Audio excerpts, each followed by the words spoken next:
Phoenix, Arizona. Welcome to the showroom at Stand Up Live. Go ahead and give yourself a big round of applause for coming out tonight. Come on, Phoenix, we can do better than that. Let's make some noise for our new faces of comedy.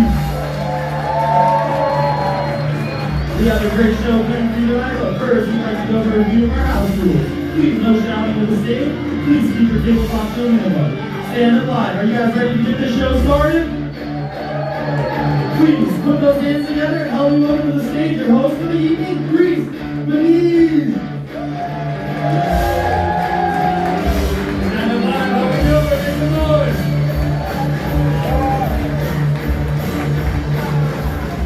Yeah, I like the energy. I like the energy for a Sunday night. That ain't bad. I appreciate y'all coming out. You know, it's Sunday night football. Gas is $5 a gallon, bro. I appreciate y'all coming out, man, for real.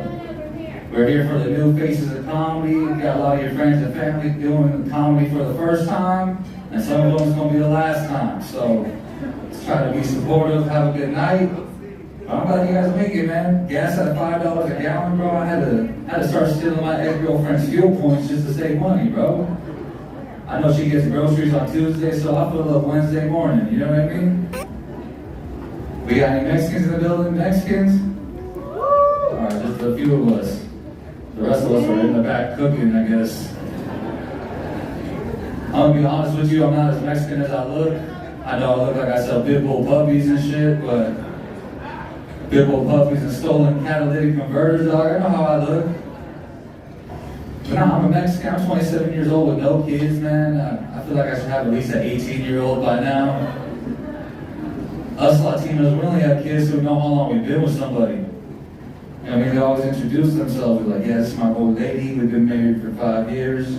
This is my oldest son. He's turning 30 this year. Still lives at home. Fucking love this guy. We got any parents in the building? Parents? Parents? Oh, yeah. Right here? No? You look at me like, fuck no. I didn't hear who said that. You got parents? You got kids? Hell yeah. You do? Okay. Oh, that's your baby? That's my baby. Hell yeah. Is this the one? You only got one kid? You got two, okay. Alright. I want kids, I ain't gonna lie to you. I want kids one day. I'm just kind of waiting till all this gender pronoun shit goes away. Because right now you don't even know what you're gonna have. The doctors just be throwing babies back like, here, you tell me what the fuck it is, right? Just so you know, those are balls, so.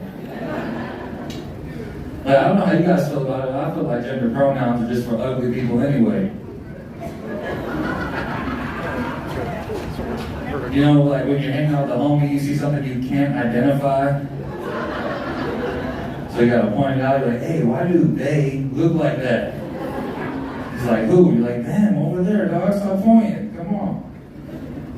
I use pronouns, I ain't gonna lie to you, I use pronouns sometimes. You know, I like to use pronouns when I get in a fight. That way it seems like I got jumped. He's like, what happened? I was like, they beat my ass, bro. What's going on? He fucked me up. But yeah, I'm not as Mexican as I look, man. But I've never learned Spanish. That kind of hurts, you know. Mexicans look down on me for that. But I used to have to cheat off the Chinese kids in Spanish class.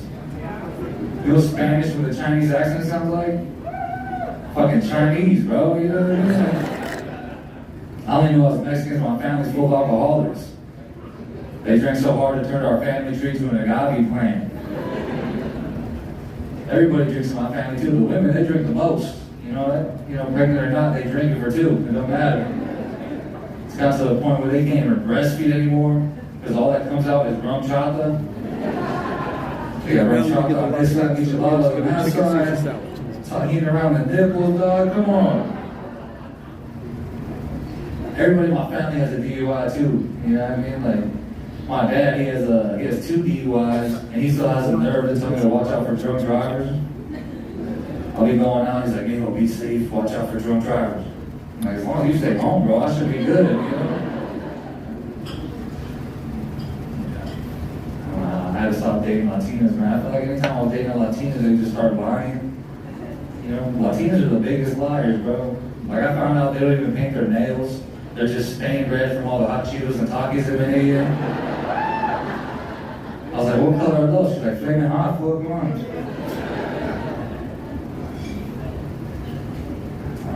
Dating's hard though, you know. I had to stop dating Latinas. Dating hard as a general, you know. In general, it's hard to date. Like, I'm trying to find someone while I still don't have any money. I feel like broke love is like real love, you know what I mean? Like you know they love you because you ain't got shit else to offer but yourself. Like you know your girl loves you when she comes over, stays the night, and you don't even have sheets on your mattress. Just a bed with stains and crumbs on it. She's like, babe, scratch my back. And you're like, go like that when the mattress comes on, bro. Trying to watch Goodfellas for the 1,000th time. But me and my ex just broke up, man. It made me a little sad. My ex used to call me like the cutest pet names. You know how like when your girl loves you, she starts calling you little nicknames. Like my girl, she'd be calling me like a liar, a cheater, and a homophobe. I was like, babe, chill, I'm only one of those. Come on. Like, but dating's hard, man, you know? Like, ladies, you got makeup. There ain't no makeup for ugly dudes, dog. Like, is that an ugly motherfucker or whatever? Yeah, we can see you. But there ain't, you know, like I said, there ain't no makeup for ugly dudes, man. You gotta have, like, money, a big dick, personality, you know what I mean? Like, I'm working on personality myself. Hopefully I get money 2 out of 3 ain't that bad, you know? But the makeup for women is just getting out of hand, dog. For like a week, I thought I was dating Kylie Jenner. So she showed up without makeup looking like Kylie's mom. Bruce. And I still hit it, you know what I mean? Not missing out on a chance to sleep with a gold medalist, dog. Come on. Gold medalist and woman of the year, you gotta hit that. I start bringing girls back to my house, though. I feel like anytime a girl would come over, they would leave something just so they could come back. Like this girl was at my house and she left, and I had to call her. I was like, yo, you left your kids here, dog. Like, all 3 of them. I feel like women get way too aggressive in the bedroom anyway, man. Like, they can't just make love, you know? They want to be slapped, spanked, and choked. Like, these girls can't come without a concussion, dog. I don't know what it is. Coming for a one-night stand, with CTE, walking out of my house like Antonio Brown. Meeting this girl about to have sex, and I asked if she had protection, and she threw in a mouthpiece. Taped her hands, gave me some headgear. We just fought for like 5 minutes, dog. She beat my ass. I asked for a hickey left with 2 black eyes. That's not my thing, though. You know what I mean? Like, you like hitting in bed, bro? No, yeah, you don't look like a fighter. My fault. He said, oh, no, I would never hit a woman. Yeah, I don't like hitting in bed either, bro. You know, that's not really my thing. I remember the first time a girl asked me to hit her in bed, it felt like a trap.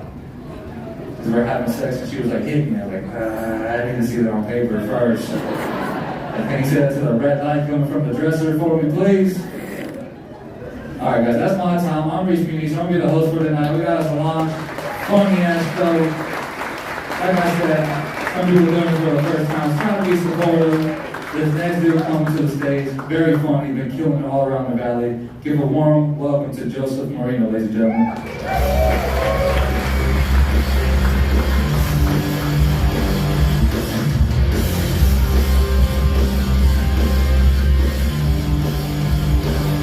How you guys doing tonight? Actually, we have any sports fans in the house? Hell yeah. Me too, me too. I've been watching a lot of basketball highlights recently. I've been sending them to my girlfriend. She couldn't care less. She hates sports. I just think she needs to on ball handling. She kind of just leaves them there and doesn't give any attention. I figure maybe if she sees this video of Kevin Durant, it might give her some ideas, you know? I saw a guy kiss the ball before shooting a free throw. I sent that to her immediately. I was like, it wouldn't hurt to try. And my girlfriend's really into dirty talk, which I think is ironic because her room's a fucking mess. And it smells. Like every home has its own distinct smell. That's fine. You know, I get it. But her place smells like she and the cat share the litter box. It's disgusting and it's ruining dirty talk. All you can think about is the mess. We could be going at it. She's like, yeah, do you like that? All you can say is, I think I like it more if we're at the counter, just to be honest. Or if I talk dirty, oh my God, forget it. Inevitably, all I'm just describing her apartment. Then you're a dirty girl, aren't you? Yeah, you are. Is that why you have bed bugs? So my last name is Marino. Sometimes people say it wrong. They say Moreno. They think I am Hispanic. I am not. I'm actually Italian. Although my mom did tell me my dad was Hispanic growing up, but according to 23andMe, she doesn't know what the fuck she's talking about. Yeah, I don't know. I never met my dad. My parents split before I was born. Any one of you guys could be my dad. You know? I don't know. You guys don't look old enough to have abandoned any kids yet. You look like you might in the future. You in the Jersey for sure. I bet I can guess your baby name right now. First name up for, last name adoption. I don't know. I never met my dad. But I do think I take after him because just like my dad, I too moved out of my mom's house without telling her. Yeah. Some of you aren't laughing. That's okay. I'm getting your sympathy. It's not as valuable, but I'll take it.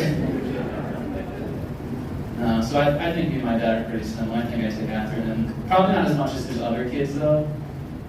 Yeah, man. My dad has other kids. Nothing prepares you for finding out your dad has a second family. Especially when you're the second family. I saw a picture of him at his son's football game. I was like, oh, so that's what it looks like when he's proud of you. I'm sorry, was that too relatable, you guys? That's my dad. What about my mom? I have a hot mom. Not really something I agree with. That's just something people like to tell me. But I have found that it's a good way to get people to stop saying that. If anybody tells you about a hot mom, just really lean into it. Just like, dude, I know. I wish we still did baths together. My mom used to tell me my friends thought she was hot. It's a weird thing to say to somebody in third grade. It's 7 a.m. My mom's bragging that my friends find her attractive. I'm like, I'm starting to understand why dad left, I'll be honest. That woman must be therapy, okay? Like, she didn't hit me or anything. I've just seen her Instagram account. Every other picture is like her in a bikini or a booty pic or her in lingerie. She takes pictures I wish my girlfriend would send me, okay? Like, it's bad. Okay, like, my mom lives in Chandler, but she belongs to the streets. Sometimes she posts feet pics. Those get more likes than I'm comfortable with. My mom paints her toenails, so many of the comments from spread them. Every time I've seen her in flip-flops since, I've cried. It's horrible. There's a picture of her in a tank top that my mom captured it. It's getting cold out, and you can tell it's cold because she's not wearing a bra. Yeah, you guys are uncomfortable hearing that. How do you think I felt seeing it? How do you think I felt seeing my middle school history teacher responding with fire emojis? That's my mother! And those are boobs. Those are two things I love separately, but you put them together and I hate it. That's not how that's supposed to work. It's supposed to be the opposite. You put two things together and it's supposed to be better, right? Right? Pizza party, Oreo milkshake, child bride. It's supposed to be better. That's fine. You guys don't like that. It's cool. Wouldn't even matter if I unfollowed my mom because my friends would just send me her posts anyway. They do it already. Anytime she's acting up, I get like 6 texts me, look what your mom just posted. And it's a video that's like, according to recent health studies, blowjobs are the most nutritious breakfast in the world because they contain a sausage, 2 nuts, and a protein shot. I'm glad you laughed. I didn't. I opened that video, I was like, oh, I cannot wait to put you in a home. I think the worst thing I've seen on my mom's account is a meme she reposted. It said, ladies, thumb or no thumb? You know what I mean? And my mom responded to it saying, thumb! All the way! Yeah, I've never even met my dad. He's still my favorite parent. Any of you guys go to Pride this weekend? No? We're homophobic in here? Okay, let's go. I only ask, I have friends that work at a gay bar, so, I'm there a lot, You went to Charlie's? It's funny enough, that's exactly the place I'm talking about. That's crazy. If you guys have never been to Charlie's, it's great. They have stuff going on every day of the week. Like Mondays are karaoke, Wednesdays are drag shows, and most nights are buy one, get one bumps of coke to the bathroom. It's a lovely place. Like I said, the reason I go is because I have friends that work there and perform in the drag show, so I want to show my support. This drag is a lot of work.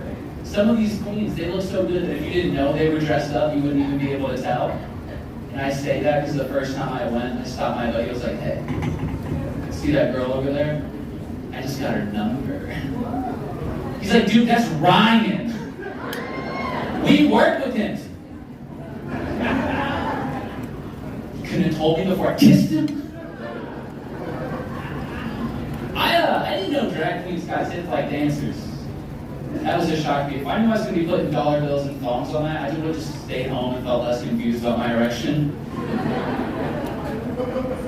One queen has so much money thrown at her that is like, all I can think is like, I want what she has. Like the money, obviously, not the disappointed parents. I already have those. My mom's disappointed that I didn't go to college. My dad's disappointed that the plan B didn't work. No, I know a lot of states want to ban drag right now because they think that if kids are exposed to it, they might be influenced by it. And I'll just come out and say, guys, they're right, okay? I was there for one night and it got me, man. At the beginning of the night, I would see a queen walk by and be like, he's not fooling anyone. But then an hour later, I see the same queen walk by and go, oh my God, I think I'm in love. There was a point in the show where a queen grabbed somebody's head and pushed it into her chest. I knew it was time to leave because I was in the corner pouting like it should have been me. All right, you guys have been great. Give it up for your host, Reese Nunez. You guys. Justin Marino, ladies and gentlemen, give it on for him one last time. Now let's go ahead and keep that energy rolling for the next comedian coming to the stage. Give a warm welcome to Chris Davida, ladies and gentlemen. Give it up for him.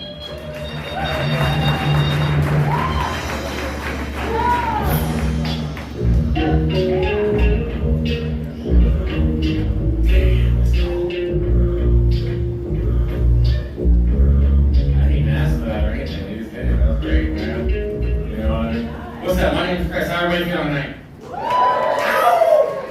Fantastic, yo. I just wrote this, so I'm going to have to read a little bit. I'm sorry about that. But a couple of years ago, I was homeless in New York City, which is why I moved here, because it just seemed like an easier city to be a bum in. I wasn't begging for change or anything like that. Typically you do like whole dollar bills, but like what you couldn't get at the height of the pandemic was like a fucking job. So I found myself in between apartments. And like a lot of people in New York City that are in between places, I was on the train just for like a longer period of time. The destination really wasn't the point, is what I'm trying to say, you know what I mean? But I didn't have to stay on the train for too long. I had a friend that would sleep on his couch. Don't laugh! Okay, good. Yeah, you slept on a bench, man. You love a couch. I told my friend that joke, and he was like, bro, he's like, stay as long as you like. Me couch, the stoop couch. He's like, but really, you gotta take it outside. You know what I mean? I'm like, what? And he's like, yeah, man, my girl's coming over. I don't want you to be sad around here. You know what I'm saying? The fucking guys in the back. And I was so defeated, I started moving that motherfucker. He's like, yo, chill, I'm just joking, relax. You know, I gotta move the couch. You know, and I just appreciate that because that joke was so fucked up, it reminded me of my family, you know. But he was a really, really, really great friend, and I mean, he saw me like truly at my lowest point, and he helped me get some pussy. You know? Yeah, I mean, she was a refrigerator chick though, I'm not gonna lie. You know, not like a consumer fridge, but like more like a commercial fridge, you know? Like, you know the big fridge with the 2 doors at the restaurant? Bigger than that, the fridge you put in the fucking foundation, you know what I'm saying? You know, like a walk-in fridge, you know, and boy, I was trying to walk in. You know what I'm saying? So he left, gave me the place for a few hours, and she comes over and we smoke and getting all freaky, and she's like, I'm a squirter. And I just wasn't, I don't know how I felt. It wasn't my couch, you know, I didn't know how it was gonna smell after that, you know, I had to sleep there that night. So then, like, my memory gets a little hazy, but she topped me off crazy. And then I got lazy and we went to McDonald's. You know what I'm saying? A little Shakespeare for you lesbians in the audience, you know what I mean? Yeah. But, so we get there, I got a cinnamon bun and a coffee, and she got like 2 or 3 meals, but the head was totally worth it, for sure. You know, but then, you know, women, right? She asked for a bite of my cinnamon bun, bro. And that's when the intrusive thoughts just won. And usually the voice like Chris, don't do this, was like, fucking go for it, bro. And I just, I took that cinnamon bun and just fucking jammed that shit in her mouth, bro. And I know you think that's fucked up, bro, but you didn't see all of her fetishes on her Tinder profile, so you don't even know. You know what I mean? And I did that shit, and her eyes like rolled back in her head, you know what I mean? And she started moaning. Like, that shit put the hoe and hostess, man. Honestly, bro, like, Little Debbie certainly wasn't very little anymore. You know what I mean? Like, and honestly, like, no lie, she really moaned like I was Drake. Not the rapper, but like the duck on the cupcakes and shit. That's Drake. You know? But it was a rap after that, you know, I had to take her behind McDonald's and fuck the shit out of her, you know what I'm saying? Yeah, but she was too crazy, man. Too wild, too crazy. I wore 2 condoms and I pulled out 2 strokes early at 22. You really gotta write that down. I'll save your fucking life, I'll tell you right now.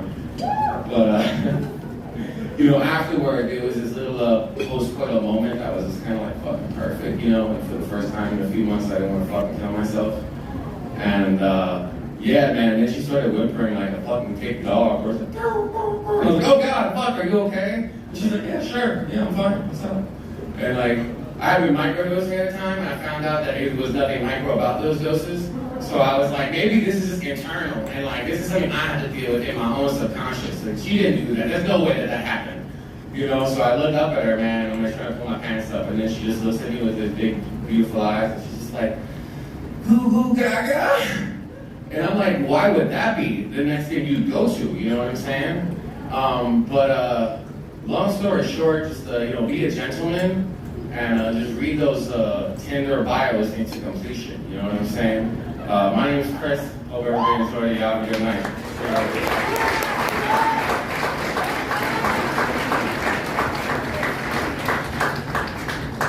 Chris Avila, ladies and gentlemen, keep it going for one last time. Motherfucker look like Lil Rob a little bit, right now? Alright, let's get the energy back up for this next comedian. Make a warm welcome for fucking, what was his fucking name? Alright, next comedian comes to the stage is Jesse Dillon, ladies and gentlemen. Give it up for him.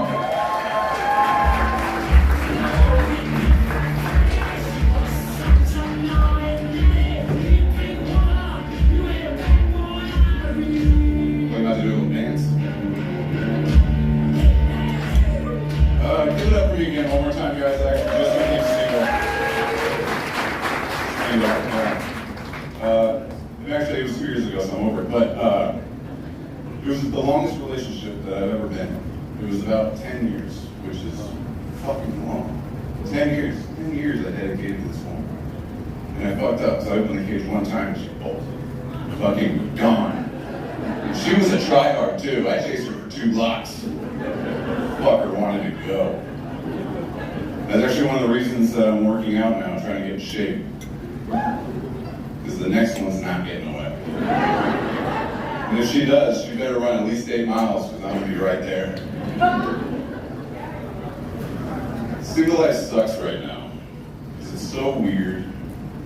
All these different monikers people have. You don't know if you're talking to a man or a woman. That's what makes Tinder so scary. You be scrolling and you find one that says they're a woman, you're like, that's a dude. That's a total dude. It's also a bad time for my people right now. I'm Jewish. Thanks. Not a lot of people share that. And it's weird because I feel like almost every month someone says we need to kill all the Jews.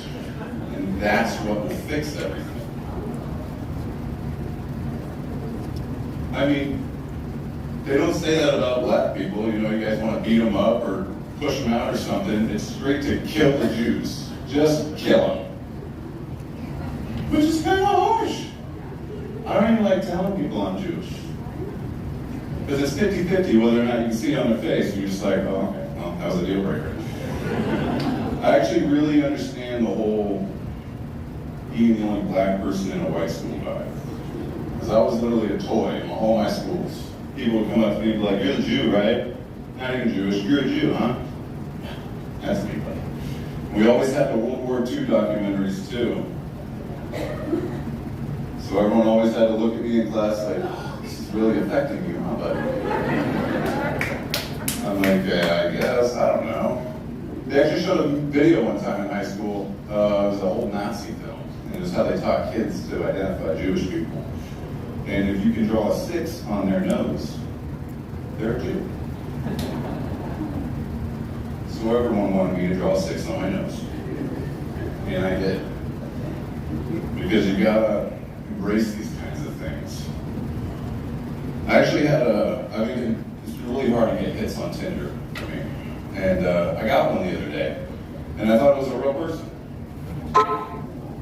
But it turned out that it was like some kind of prostitution thing.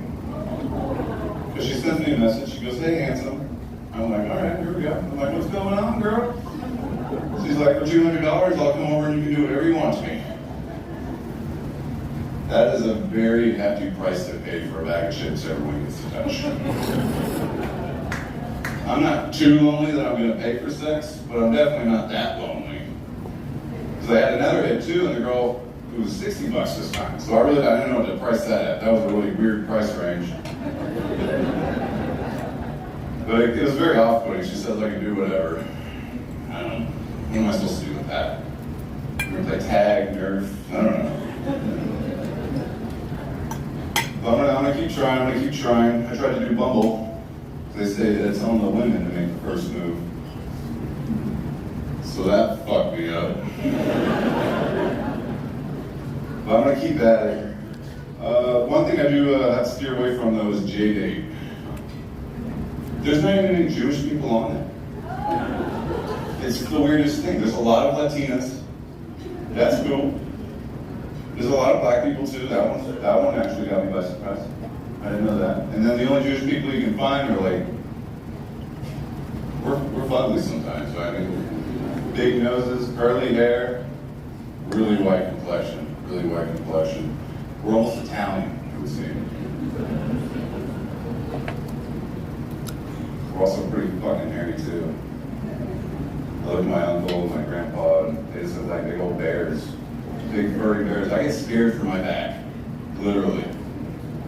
I had like a couple hairs pop up, it scared the shit out of me. I think it's gonna come in one day like a growth spurt, you know? Just fast. Because I can't grow anything up here.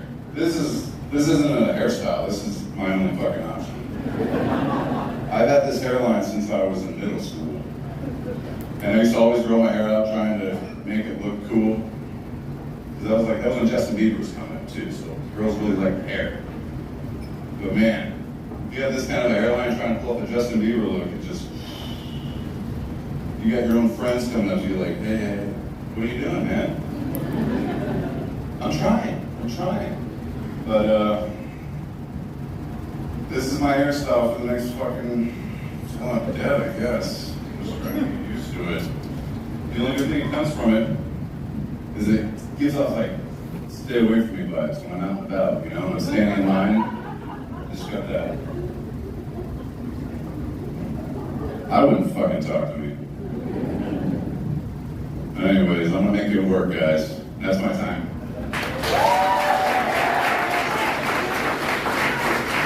Jesse Dillon, ladies and gentlemen, give it going for him one last time. 2 first names, man. If that ain't white privilege, I don't know what is, you know? Let's go ahead and keep the white privilege rolling on this show. Next comedian comes to the stage. Give it up for Sharon Kegley.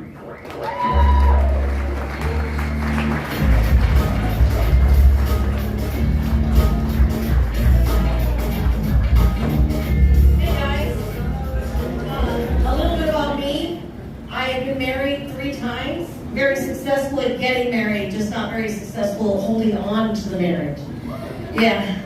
The first 2 times I married men and they wanted me to do things that I was uncomfortable with, like cooking, cleaning, and doing laundry. So the 3rd time I married a woman so she could cook, clean, and do the laundry so I don't have to. Marriage is a partnership, right? So that's about that. Also, you guys, women were built, at this stage of my life, I don't have to deal, I put men on pause because I'm going through menopause. And going through menopause is like having 7 little dwarves living in your body. Itchy, bitchy, sweaty, sleepy, bloated, forgetful, and psycho. So yeah. A woman going through PMS will kill you. A woman going through menopause will make you want to kill yourself because you won't want to have to deal with her, right?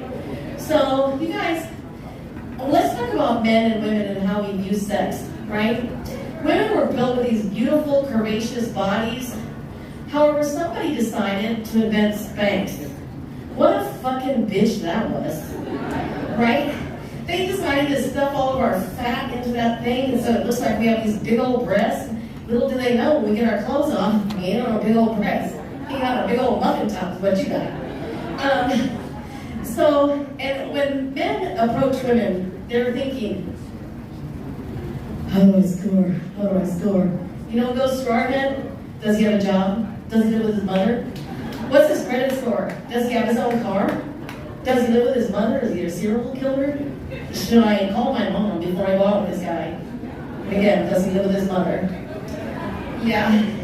So those are the things that are going through women's heads, right? It's like having 2,798 internet tabs open at the same time.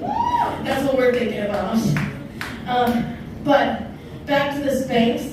Okay, so I think that in return, women invented condoms because we're like, okay, you're gonna give us some Spanx, we're gonna give you some condoms. Shove that little rubber thing, shove your little thing into that rubber thing, you're gonna get some, maybe if you can get it hard, and kids stay hard. Like I said, my age, that's kind of a misnomer, if you will. So I can't, now without a little blue anyway.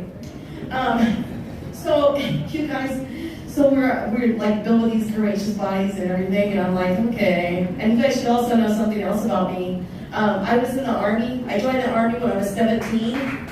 The only thing that I'd never seen a penis before, and the only penis I had ever seen was wearing a hat. And I'm like, what the hell is that? Anyway, so I was like, okay. And one time somebody asked me, they're like, hey, what's your body count? I'm like, are you talking about the number of people I murdered or the number of people I had sex with? And they're like, sex, of course. We don't really want to know about the other. I said, well, good, because I lost track of both. Yeah. I'm like, anyway, I'm like, oh, that's awful to lose track of that. You know, when somebody asks you what your body count is and you can't remember. I don't know if this is I'm old and I can't remember, or I just can't remember.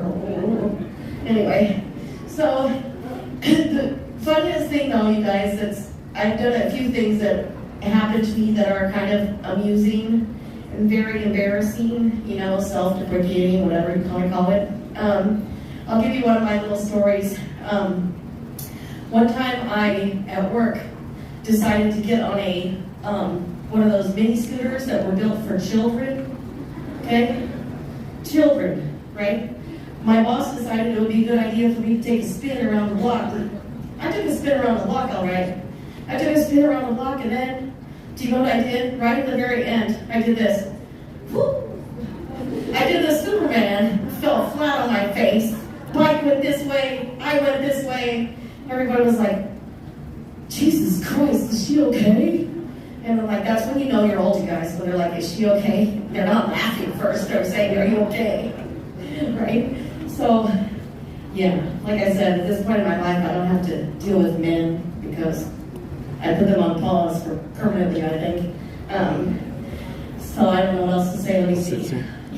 Oh, I know what I was going to tell you. So when you reach my age and you see these men, right? You got the men who are bald on the top. Those are the men that are thinking about sex all the time and not getting any. Then you have the men who are bald in the back here, and they're been laying there the whole time letting you do all the work, right? And then you have the men who are bald all over, and they're just, you don't ever know what you're going to get with them. So like a box of chocolates, because you don't know if they're bald on purpose, or if they shaved their head, or what the deal was, but it's a very entertaining thought, right? Balding on purpose. Anyway, the last guy, he said he was bald on purpose. I don't know why, but I don't know why anybody would be bald on purpose, to be honest. But yeah, men pretty much look like Pillsbury Doughboy, you know, without a hat. Right? Without a hat. I don't want to see those men. I don't know about you guys. So, okay. Anyway, I think that's my time, you guys. So I really appreciate you, and thank you for laughing. I appreciate you. Sharon Casey, ladies and gentlemen, keep it going for the menopause mama. Keep it going for her. If you don't hit it, I will. I'll tell you that right now. Sit down, bitch. We're gonna go ahead and keep this show rolling, so let's make some noise for Alex Ridgway, ladies and gentlemen.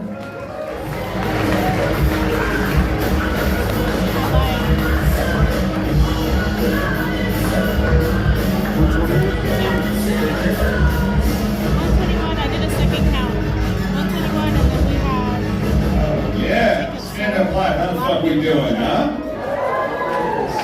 We're good. I love this club. If we were closer to 200, I went that'd to be like cool. Havasu for the first time last week. Yeah, shout out. Ran into my ex, my least favorite one. Yeah, we were on the beach. It was fine. I mean, we were civil and everything. It just reminded me of how toxic she always was. She made everything toxic. Like, especially when we met back up that part of the beach where her body had washed ashore. I knew I should have just gaslighted her. Shout out, dude. All the people that burned their exes, nice, dude. I'm with you.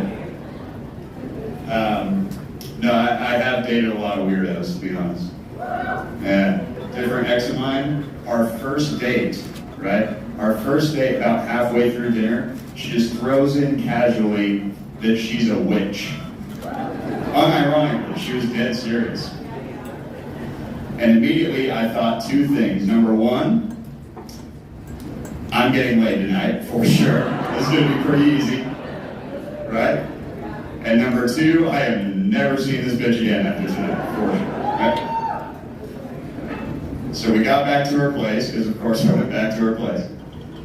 And I think I misunderstood, because I was excited on the way back. I was like, oh, this is gonna be some wild, like, pentagram on the wall, you know, bondage type shit. Oh, this is gonna be great. And then she goes back to the bathroom to slip into something more comfortable, right?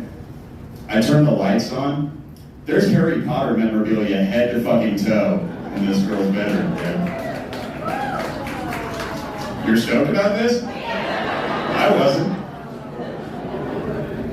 She comes back out of the bathroom. She had taken it way too far. She's wearing a fucking wizard's robe with nothing else on. She's got a vibrator in the shape of a wand, so I can swish and flick her bean. You know what I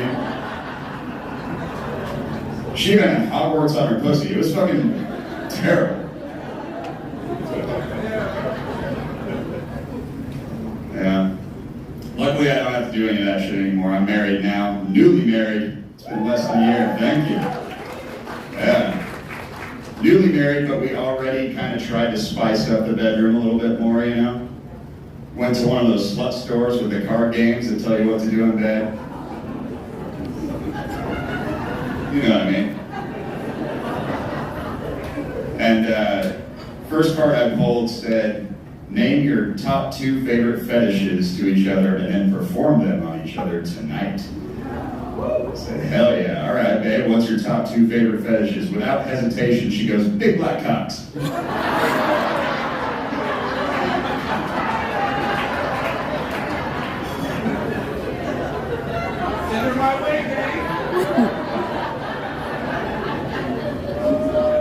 I said, what's your second favorite?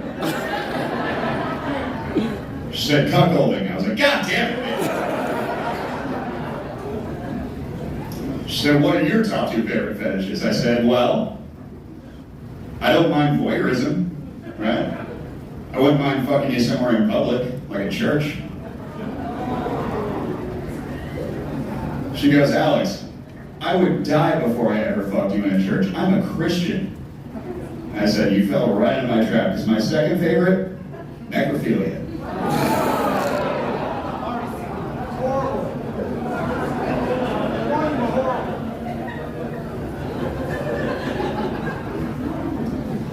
Yeah, I have some issues. I think one of them might be narcissism. I think I have it because I can only masturbate while I stare directly in the mirror. But I think I'm kind of a good guy version of a narcissist too, though, at the same time, you know? Because I can't finish unless I'm staring in the mirror, but I'm thinking of Mother Teresa as she looks today. Shout out necrophilia, gotta stuck one in there.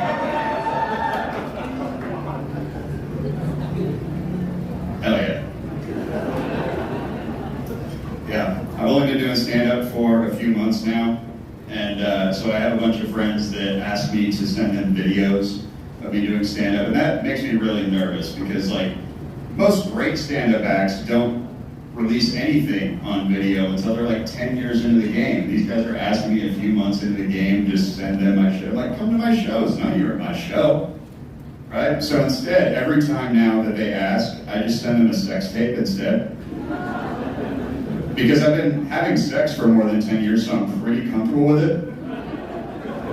And also, I figure there are just as many dead babies involved. Boom! Got a third one in. Necrophilia.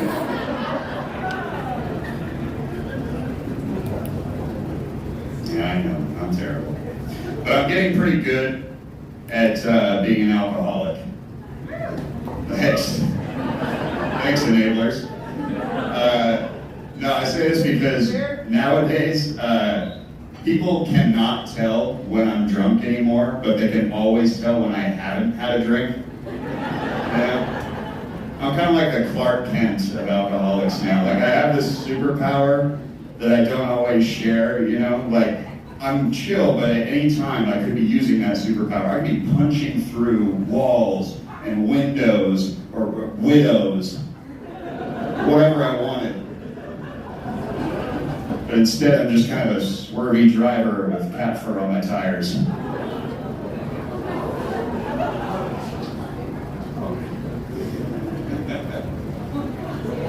Man. Yeah, I've had trouble coming from blowjobs lately, which has been a problem because my wife is starting to think that I don't like them anymore. And it couldn't be farther from the truth. She's the only woman that's ever made me come from a blowjob. That's a true story. And it's kind of not a fair assessment about me with blowjobs because the time that she did it, she was performing like she was fucking Freddie Mercury at Live Aid in '85. They were just an absolute master of her craft, right at the peak of her powers, just about to find out that she had AIDS. My name's Alex Ridgway. That's my time. Thanks, everyone.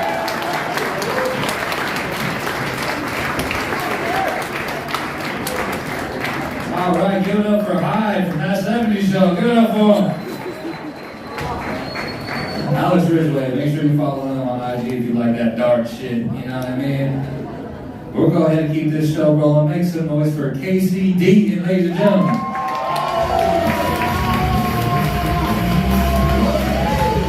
Thank you.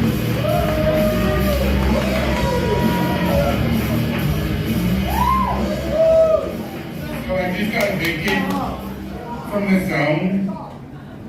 It's fucked up because my real estate agent said that I had real good street credit.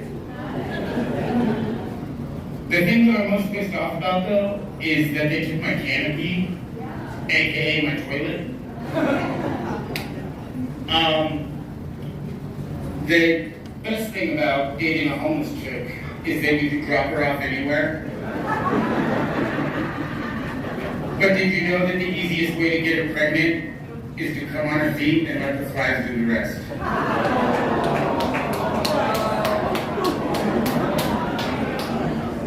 I love junkie chicks. The junkier, the better. They're so naughty. What's going on, man? Oh, good. Bring these riff raff with you now. Homeless. I'm not homeless really. What are you doing really bringing not riff raff homeless. up in here? Do I look You got where? Raff up there. I thought it was homeless, honestly. Thank you. Thank you so much. Yesterday, yeah, all right, hold on, I've moved on to the best part. Come on, Casey. Yesterday I celebrated a year sober. Today I realized it wasn't worth it, so I relapsed. Because it's difficult, you know, when your drug dealer wants to sell you every letter of the alphabet. G, H, K, LSD, Is it this guy right now? X. I have some weird habits when I'm high. Damn. For one, I talk to myself, but that's okay. No, it's not. Yes, it is. I can relate to that one. I hear you. Sorry, didn't hear. You're good, bro. One too many drinks. It's all right. Another habit that I have that I notice when I'm high is I'm always seeing the numbers 1, 2, 3, 4, and then I realize that it's 12:34. If anyone here is thinking about trying fentanyl, you can meet me after we're done here, and you can try fentanyl my dick in your mouth. It'll be easy. It's real small, so it'll be real easy. Basic police officer Chris Jennings, he was just found overdosing on fentanyl in his police cruiser while on duty. The sergeant believed that it was evidence from fentanyl from an earlier incident in the day, until later test results showed that he also had cocaine and marijuana in his system. So there's a 2 in 3 chance I could become a Mesa police officer.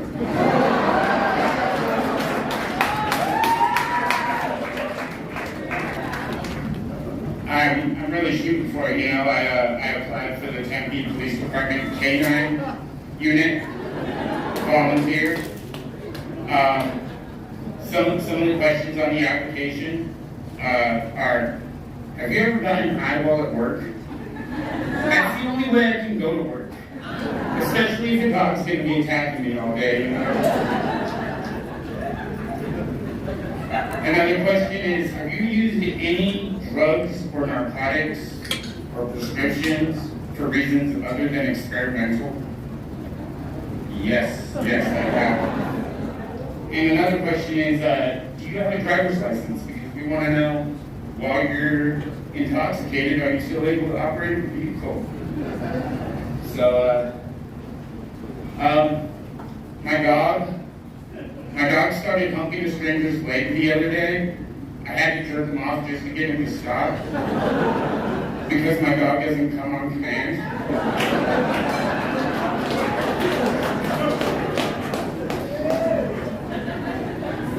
I like babies the same way that 007 orders a martini. They say if you shake it more than twice, you're playing with it.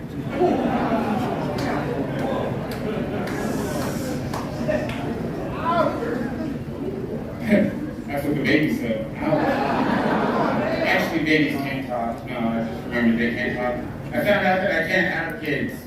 Not that there's anything wrong with me, just when a chick tells me she's pregnant, that's when I ghost her. And I mean, look at me, I can't afford fucking child support payments, shit. Alright, my name's Casey Beaton, thank you.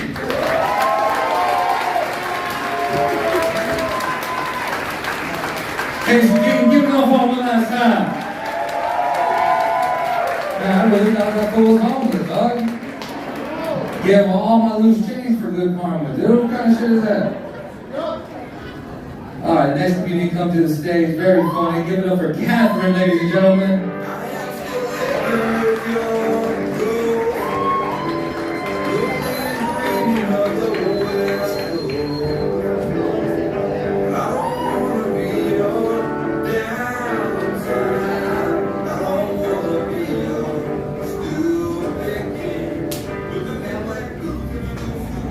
Hi everybody. How you doing? Nice to enjoy the show. Great show, got some good comics here tonight. Yeah, so I'm excited to be here with you guys. I'm just gonna talk dirty to you for about 5 minutes here, so I hope you like it. I'm gonna fucking enjoy it. Enjoy the hell out of it. I should introduce myself first, I guess. My name's Catherine.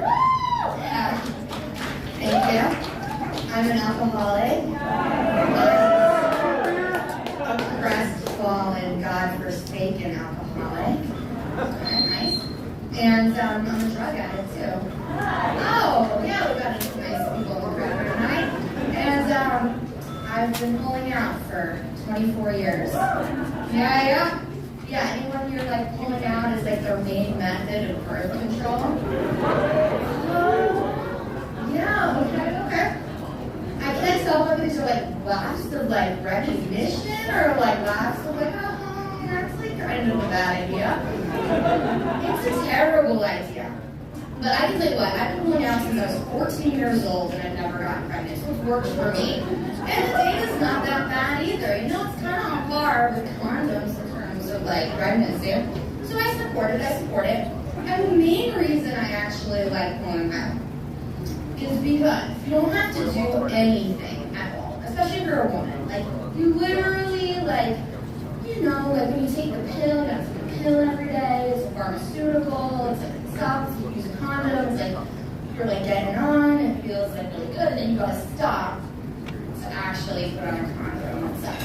But with pulling out, you know, you just like go for it, you're fucking, it feels really good, and like in the very last moment, right before you're gonna come, you gotta be responsible. Like very last minute. So I love that. That's like my favorite thing. You know? But I'm a woman, obviously, and so I don't have to do anything when it comes to pulling out. I just lie there. And I hope that I'm on the same page as the dude about not wanting to be a parent at this time. And let me tell you, in all of my 24 years of pulling out, I've never had a conversation about it first. It's always just like hoping and praying that we're on the same page and the guy isn't too fucking drunk to like figure it out. So it always works out. So I'm pretty pleased about that. But if I were a dude, I would never pull out. Ever. Okay, now we got some laughs of recognition. It's fucking true. It would suck so bad to be a dude. Like literally right before you're gonna come, you gotta like oh, like pulling out. It's insane. So I wouldn't do that. If I were a dude, I would come in all of you. Okay, I come in you. I come in all of you. And I hope you like it. If you really got, I fucking enjoy it. Yeah, I get all you guys pregnant. I would impregnate all of you in this room. Yeah, that's right. Yeah, good. We all have a good time. I would have children all over the face of this earth, actually, and not know it. I'd be such a sleazebag. Like, I would be the worst guy. And in fact, I'd actually be in jail, is the truth. Because I would show all of you my cock all the time. Like, if I were to do this show, it would actually just be me standing up here showing you my dick and making look at him and like, you know, and like maybe say nice things about it or whatever. Like touch it, you know, touch it. And I would definitely put my dick on you guys. That's what I would do. I'd be in jail if I were a man. It would not be a good time in history for me to lie this man. So I'm not, I'm a woman, and this is proof that God exists. Because I'm not in jail, and you all have not been accosted by me and my penis, my very large penis, tonight. You're welcome. You're welcome. Yeah, so anyone here like drugs? Yeah? That's awesome. Yeah, I love drugs. And I haven't done them in a while, you know. It's been years. I haven't had a drink, any alcohol. It's been kind of rough. But whatever, like better or whatever. It's been fun. But I'll tell you why I got sober, actually, because I don't know if anyone has had this experience, like, you know, you've never like been partying before, and you're like doing drugs and getting high, and having a good time and partying, maybe you're doing some lines of coke, and someone rubs up on you, trying to have sex, and you go, oh baby, like let's like hook up or whatever, and it's like, oh my god, we're getting high, we're not fucking right now, like we have priorities here, you know, it's like we're doing the drugs, we're not fucking, you know, so when I realized I'd rather get high on cocaine than be intimate with another human being, I decided it was in my best interest, and probably everyone else's best interest, and I got sober. Yeah, so then I became a sex addict. And I'm satiating myself up here with you people. I haven't had sex in a fucking year, so I'm up here telling you guys dirty jokes about dicks and fucking going out and all kinds of shit. So that's good, I feel like it's productive. But, you know, it's almost my time. But I do have to say, I actually did break my dick fast recently. Yeah, it was fun. It wasn't that great. I still feel like I'm fasting. It sucked, actually. So it's weird. Like, actually, like, my fantasies about it. You ever meet somebody that you're, like, really attracted to and you fantasize about having sex with them? And so I had all these fantasies. And then, like, finally, like, we had sex, and it just didn't live up to what I had in my head at all.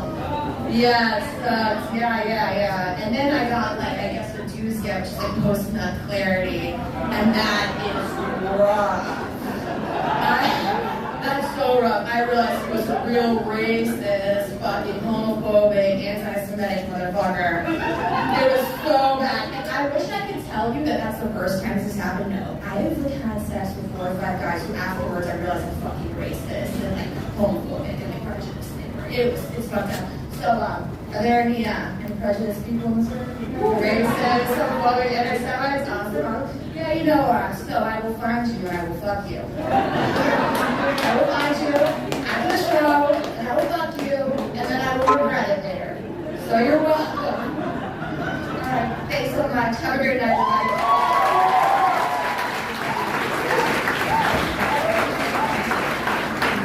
Give it up for Catherine, ladies and gentlemen.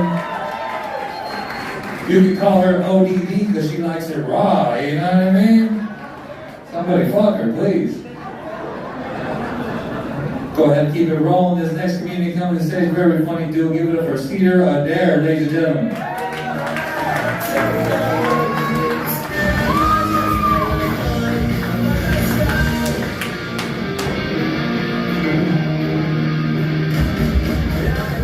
What the fuck is up? How's everybody doing? Nice. All my friends call me Cedar because my wood stinks.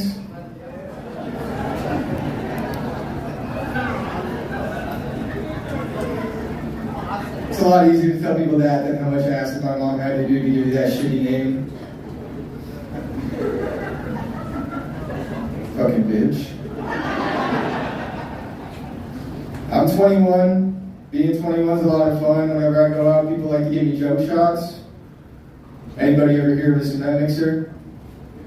Yeah, it's when a construction worker comes in a little bit of tequila. I can't believe we have to pay for that. Disgusting. What about a hot Mexican hooker? Anybody ever hear that one? Half of everybody's mom in here? I'm just kidding, come on. It's tequila, a little bit of tuna fish juice, and Tabasco. And just a little bit of fentanyl to top it off. Not too much though. Gotta be careful. I'm 21, so I can gamble. Right? It's a lot of fun. Anybody like to gamble in here? Fuck yeah. Everybody in here is broke as shit. I'm pretty bad at it. I'm trying to find ways to stop. I think I found a pretty good way. Taking the HOV lane to work. Right? Time is money. And who the fuck has $400 to lose? You know, you can really sweat shit out. You're on your way to work, you see a cop up in front of you, you get over it, nothing happens. That's a fucking grand slam. Are you driving, you check your rearview mirror, and you see a cop behind you, and you get over it, nothing happens? Well, that's a buzzer beater.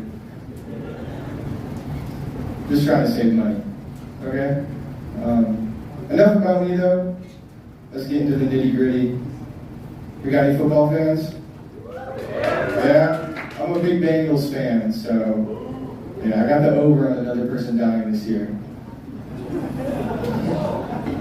It's gotta happen. My bet's a lineman, one of those fat shits. But last year, yeah, we had a player die when we were playing them, the Buffalo Bills, and they called it a tie, even though we scored a touchdown and we were up. We were up. You can't do that. It's not a fair tie, all right? I think there's a lot better ways to decide those games, right? Here's a fun one. You get each team's mascot, Buffalo, Bengal Tiger, fight it to the death. Right? I think that's a great idea. You can do that for almost any halftime show, you know? Anybody got any? Let me hear one. Bears, Panthers, Seahawks, Cardinals. Yeah. Patriots, Redskins. That's a good one. We do that one on Thanksgiving. Come on. Undefeated, bitch. Fuck those pussies. Let's do something fun. I'll leave you guys with a good one, okay? Whose cocaine was at in the White House? Yeah? Okay. You, sir? Whose cocaine was at the White House? What? You left yours there on January 6th? I'm just messing around. We did all of it. I know we did all of it. We would never leave any cocaine behind. Okay, I heard somebody say out there it was Hunter Biden's. Right, that's cool. I heard others say it was Barack Obama's. You gotta stop saying that. It wasn't even crack. Let me get a box of some water. Alright, speaking of Barack Obama, I started farting by fat bitches.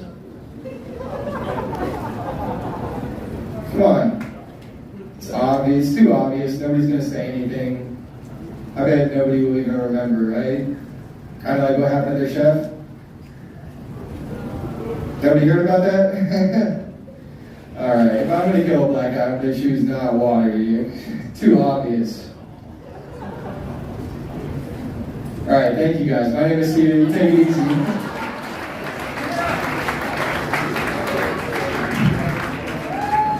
Give it up for Steven one last time, ladies and gentlemen. Give it up for him.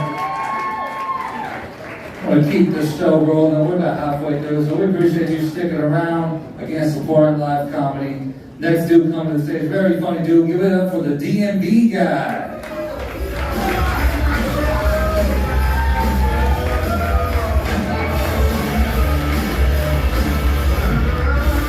Hello. Thanks for coming, guys. I am the DMV guy,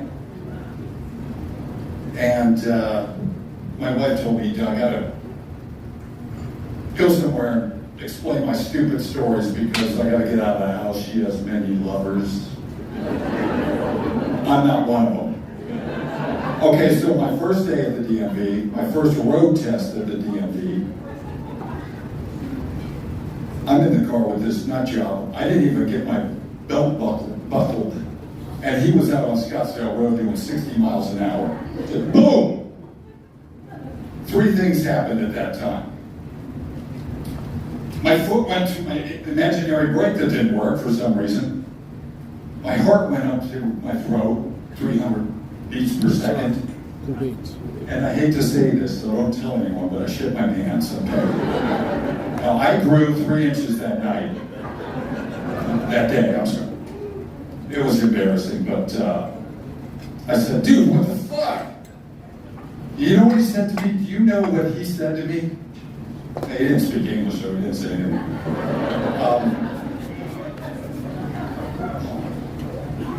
I had a decision to make. I could open the door, jump out, and roll to my death at 60 miles an hour, just keep on rolling.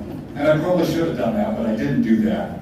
What I did was another bad decision. I got the guy in a headlock. I got him in a freaking headlock MMA, and I'm about to pummel him.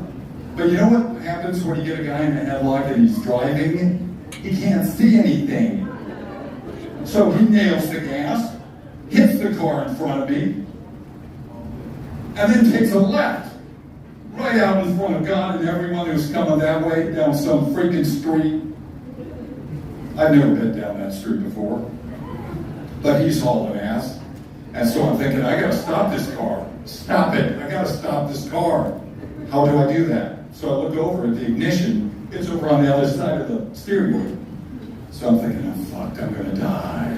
I'm gonna die. So I did the next best thing. I got down on the floorboards, and I tried to pry his 13-inch foot off the goddamn gas pedal, and I couldn't do it, and I was struggling, and I'm hitting it, and I'm hitting his foot, and I keep hitting it and hitting it. It was nothing. And then I know I fucked. Oh no.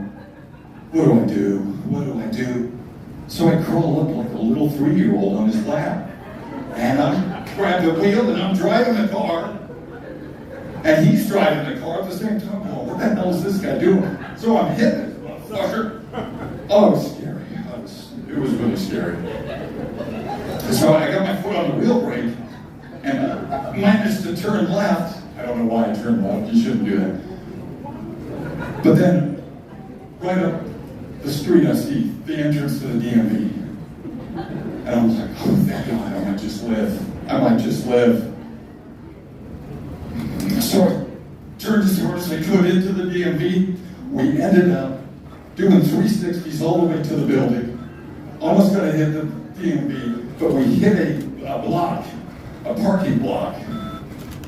The airbag exploded. When you are sitting 2 inches from an airbag, it blew my pants off, blew shit everywhere, all over. Oh God, it was horrible. It was bad. No, it was bad. It's not funny. That's not funny. It was embarrassing.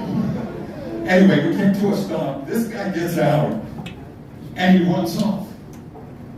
I'm thinking, dude, I was going to pass you. But apparently not. So, and then I hear this laughing. People are laughing and laughing and laughing, and I don't understand what the hell. It's all my coworkers. They're all lined up. They're laughing at me. They're pointing and laughing at me. Like, what the fuck? I just learned that day that I was the road test, not that guy. They wanted to know that, could I stick it out? Could I do this? Could I do this, John? And when I got to that MVD, the DMV that day, I was Paul Murphy, and when I left, I was the DMV guy. Thank you, guys. Appreciate it. Hello. Hey-o, good up for the DMV guy, good up If you got any questions about replacing your ID, registration, changing your address, hit that guy up. So, we're going to keep this show rolling. Next to us, seen him all around the valley. Very funny dude. Give it up for Dylan Romeo, ladies and gentlemen.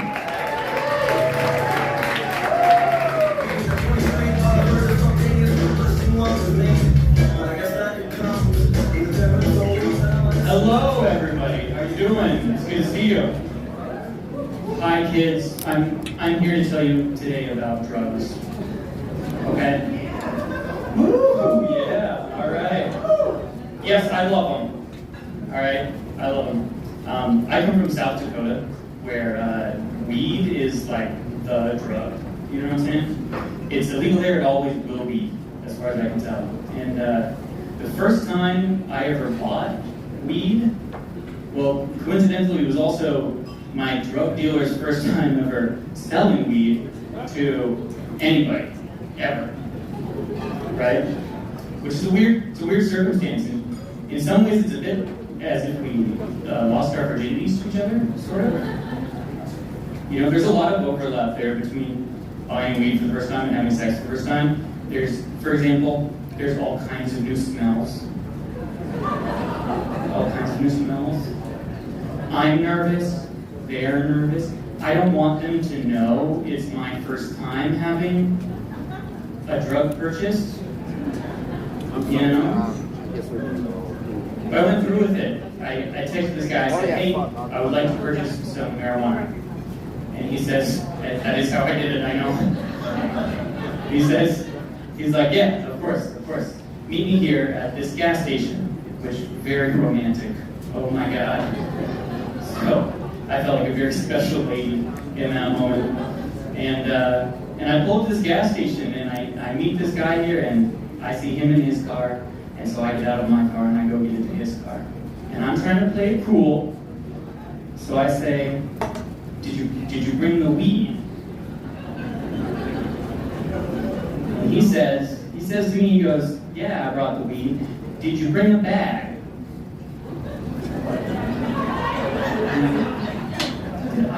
Did I bring a bag for the weed? No, I'm like, fuck, nobody brought the condom. Nobody brought the bag for us to put the goods in. There's nothing to, what are we to do?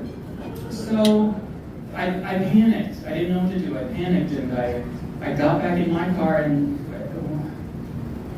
well, I drove home with 4.5 grams of marijuana clutched in my, I was raw dogging this marijuana the whole way home. I made it home safe though. It was fine. And I learned my lesson. Now whenever I buy drugs, I bring my own bag. It's like I'm trick-or-treating. It's just how I do it. You know? You learn your lesson? That's not where the drugs stopped though. That's not where they stopped. For the first time a couple years ago, I got to try DMT. Oh my. Whoa. The response. For those of you who don't know, DMT is like the most powerful hallucinogen on earth. I don't know, alright? But I took a hit of this DMT, and I went on this, and I was transported through time and space, and the visuals are insane. And as I exited this trip, I had an epiphany. I had a really profound realization about myself, you know? I realized that I never want to do DMT ever again, as long as I live. I'm steering clear of that from now on.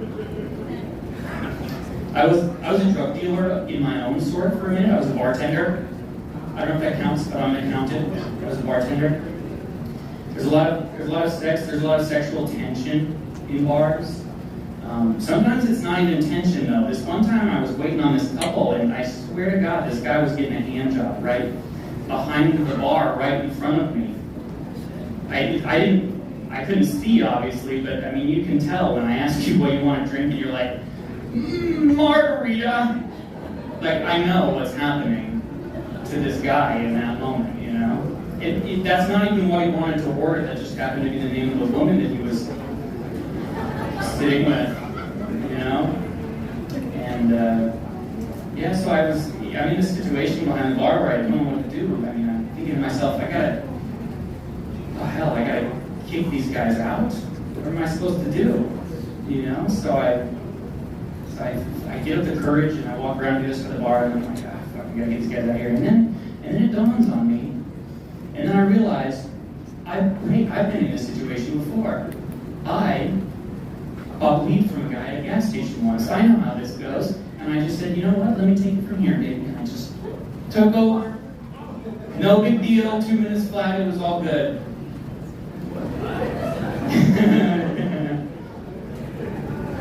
All right, I got one more for you. Before I get on stage. It's a bit of a personal thing, all right? It's a personal thing. I have a girlfriend. My girlfriend's a very short woman. Okay, she's 4'10", all right, about here, 4'10", and I get rude comments from people. They say shit to me like, "Oh my God, your girlfriend's so short, like a child, which makes you a pedophile." Oh my God. Petite. But honestly, it's a ridiculous accusation because little kids don't suck dick nearly as well as she does. It's not even close. All right. Anyways, my name is Dylan Romeo, everybody. Thank you very much. Have a good night, okay?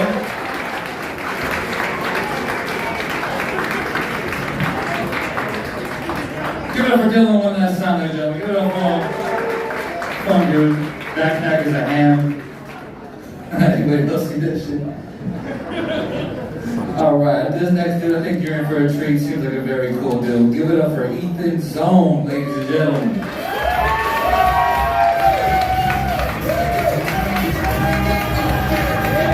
How we doing? Oh man, thank you all for coming out. I'm gonna do a couple songs for you, okay? Alright, this first one's kind of relatable. It's about dating. Alright, can you guys hear that in the back? Alright.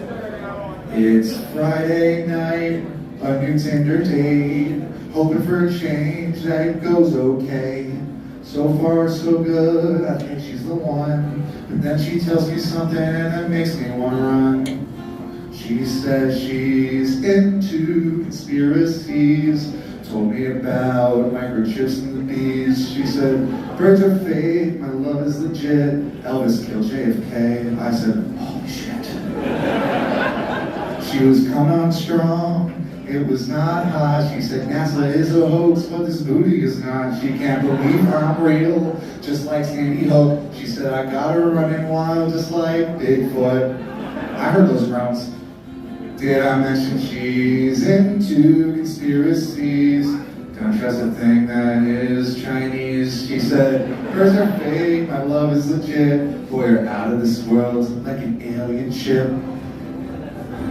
I had to admit I couldn't prepare for a Tinder date who was so out there. But by the third drink she started making sense. I could tell that we were gonna be best friends. Next week we made matching tinfoil hats for when we investigate U.S. aristocrats. So I love her and she loves me, together forever in conspiracies. Thank you. Alright, this next song is another dating song. It's rough. Just bear with me, okay? Do I have that from you guys? Alright. First time we kissed, it was like a dream. She was my teacher. I was 17. We got married. She was the one. I didn't mind that she was 71. Oh shit. Sugar mama, here we go. I'm your baby, tell me so. Fell in love, oh so quick. I'll massage your arthritis. Sugar mama, you're the one for me. I'll teach you technology. Sugar mama, here we go. Sugar mama, whoa. Women my age don't meet my needs. A decade later, we're still married. I like how you push that walker thing. Can't play too rough. Hip surgery. Sugar mama, here we go. I'm your baby, tell me so. Fell in love, oh so fast. Give me a piece of that grandma ass. You're the sexiest girl around. Remove your dentures and go to town. I wanna, mama, don't be hasty. I wanna make you all hot and pasty. Sugar mama, here we go. Sugar mama, whoa. You may think she's too old for me. She's the youngest in her nursing facility. She She's got dementia. No big deal. She's legally blind, but sees that our love is real. Something's wrong. Sugar mama's sick. What is happening? Get a doctor, quick. And just like that, she came and went. Yes, she did. My sugar mama, I'll never forget. And all good things must come to an end. Well then, a sugar mama, she was a sugar friend.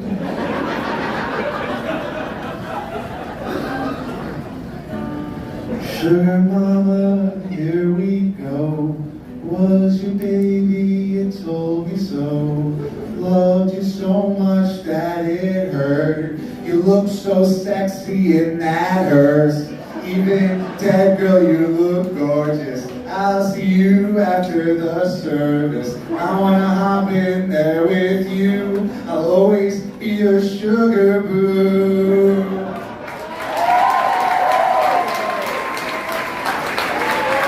Thank you guys so much. Thank you so much.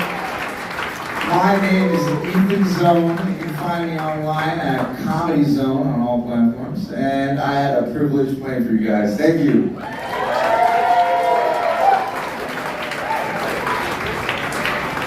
Ethan Zone, ladies and gentlemen, keep it on for one last time.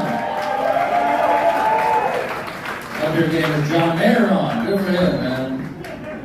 Alright, this next dude, very funny dude. He actually tried to sell me some coke backstage, but let's go ahead and give it up for Keith, ladies and gentlemen.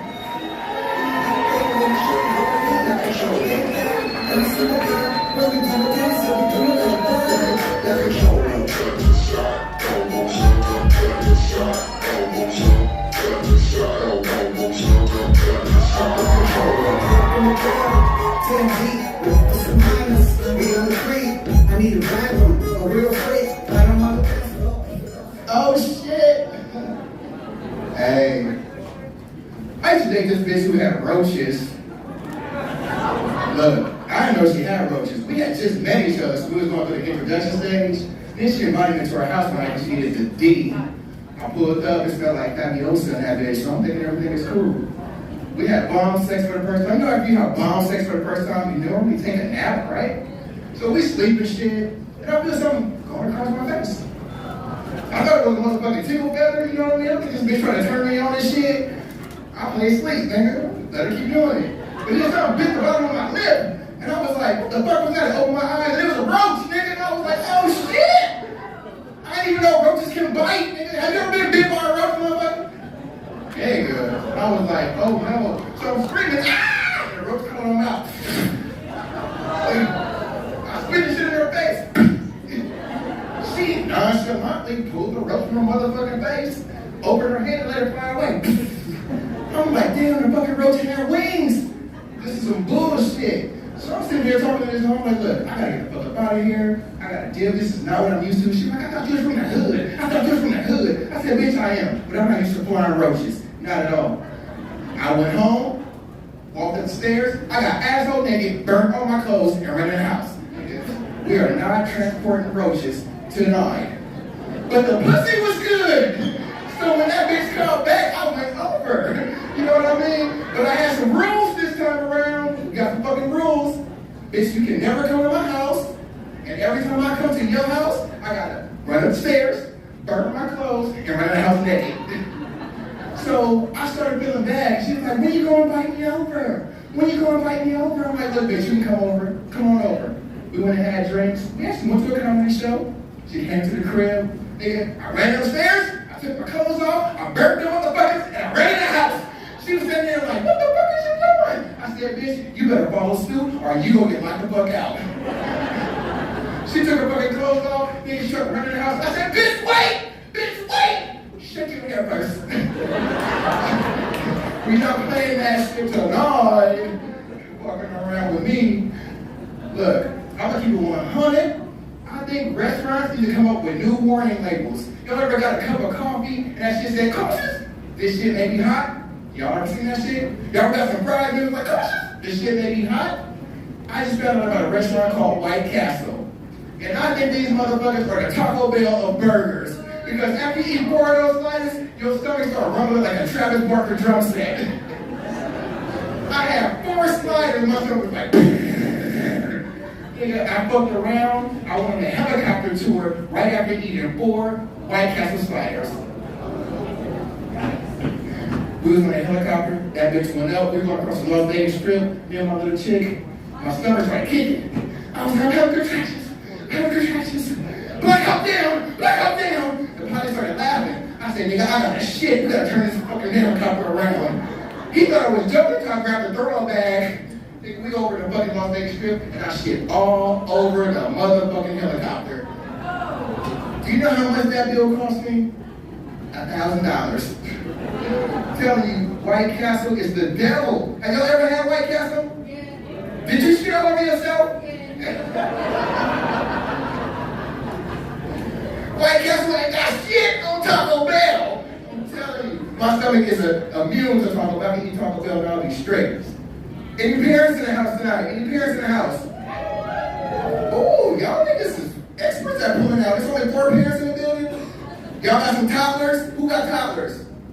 Alright, so you know getting pussy is impossible when you got a toddler in the goddamn house. As soon as you get that bitch wet, that doorknob starts going left and right. As soon as you get that bitch wet, you're like, Mommy! What the fuck? I thought you was asleep, goddammit. This is some bullshit. Fellas! You ever bust a nut, go to pee, and it's 2 streams, 1 piece on the floor and 1 piece on the back of the toilet seat? What is that about? Am I the only one who had that shit? You ever had that? Wait a minute, you got a goddamn robe? Stand up, please. Alright, we got Johnny Depp in the motherfucking building. I thought I had the good coat, nigga. You got the good coat. We got the same numbers. Hey, who got expired licenses here tonight? Hey, serious? That was a joke, motherfucker. How long your license been expired? God damn, that's crazy, bro. What happened? Yeah, you need to go back and be like, fuck it. Is your license in Arizona? Oh, I'm about to say it, because in Arizona, your license expired in 2099. How the fuck did that happen? I'll be going to other states and some idea like, do you have a real one? I'm like, bitch, this is Arizona. This shit expired at 65, 2065. Get the fuck up out of here. But anyway, I tried cocaine for the first time. A movie audition, it's a white girl and it's a Mexican girl. They're like, oh my God, let's go over these lines. I'm like, all right, cool, we're going over the movie lines. I'm like, you real cool. Later on tonight, we're going to kick it and go over some more lines, pull up. I'm like, bet that. I pull up. These bitches are doing real lines, not movie lines. I'm like, goddamn, I ain't fucking with this. The Mexican chick is like, Poppy, come on, just fucking play around. I'm like, no, I'm black, I'm already skinny, I'm cool. The white girl goes up and kisses a Mexican bitch. I'm like, oh shit, I gotta keep this party cracking. I'm like, let me do a bump. I do a bump. These bitches start passing the shit around. They do a line. I do a line. I gotta pee now. I go to the bathroom and my dick is gone. Where the fuck is my dick? All I got is Clayton balls. Clayton balls, no dick. I'm in the bathroom panicking, screaming and shit. They come knocking on the door. I open the door. I'm like, my dick? What you doing with my dick? They laughing. They laughing. You just got coke, dick. No, bitch, I'm about to go to prison. Give me all my sweat back. I came here with inches. Now I got centimeters. This is some bullshit. So they get experimental, right? One of the bitches is like, I got my rose, I'm gonna go get my rose. The bitch go get the rose and she put it on the tip of my dick because it's extra small like a clip. I squirt everywhere. Squirt everywhere. She's like, I knew that would do the trick. I was like, yeah, I'm about to buy one of those. Hey, but check this shit out. I'm gonna tell y'all one more joke. Check this shit out. Have you ever gone to work and you knew it was your last day? Like, you didn't know you were gonna get fired, but you were like, you were fed up with that shit? Oh, yo, this for real, huh? This was a joke, motherfucker. Y'all for real. So anyway, I walked into my job. I I said, look, it's my last motherfucking day. Fuck you, fuck you, fuck you. You're cool, well, fuck you. And they gave me a promotion, and I'm still there 17 years later. So if you need that fucking record off from her, contact your boy on Comedian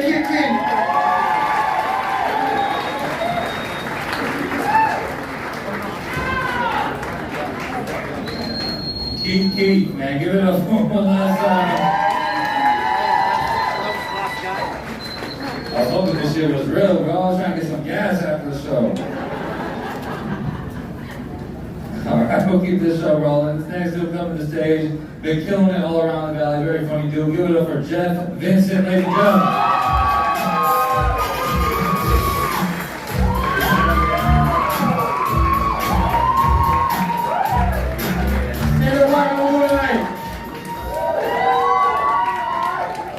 For those of you who missed it, I'm Jeff Vincent. I'm 27 from a little town called Bakersfield, California. If you've been there before, real sorry. If you haven't, congratulations. I, like most of these comedians tonight, it's probably not hard for you to believe my last girlfriend left me. Like I said, man, 27 now. It's the first time I've been single since I was 17. Women now, a lot different, okay? Big difference in dating. Women now, morally, mentally, sexually corrupt, all right? Girls be asking me to smack them, spit in their mouth, eat their ass. I'll be on eating ass, that's not really my vibe, bro. That being said, my mom ain't raised no bitch, so I can handle business, you know what I mean? The one that really scares me though is girls that ask to eat my ass, and I'll be honest, man, I haven't given that one a go yet. And the truth is, I'm just scared I'm gonna like it a little bit too much, you know what I mean? I had a colonoscopy recently, and the doctor said I moaned a little bit when they put the camera in. This is a lot to come to terms with,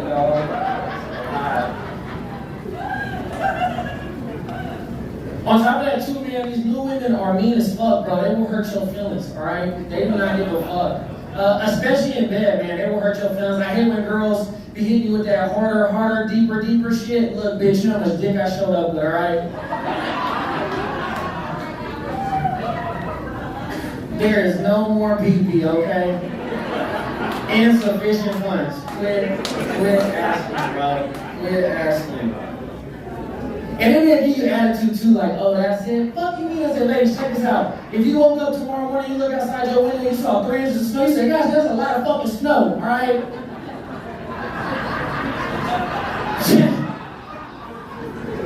Fellas, if your lady say it's not, next time she gonna get her hair done, tell her lady, hey, take 3 inches off, watch your girl lose it. She gonna say, fuck no, that's a lot, all right? Matter of fact, some women might say that's too much, okay? So find you a girl 3 inches too much. Me and old boy with the sugar mama, we was exchanging stories in the back because I dated older women for a while too. I tried it out, you know. I thought maybe that was what was wrong. I needed something a little more mature. And I was dating this older woman, man. She was old as fuck, dog. She was like 32.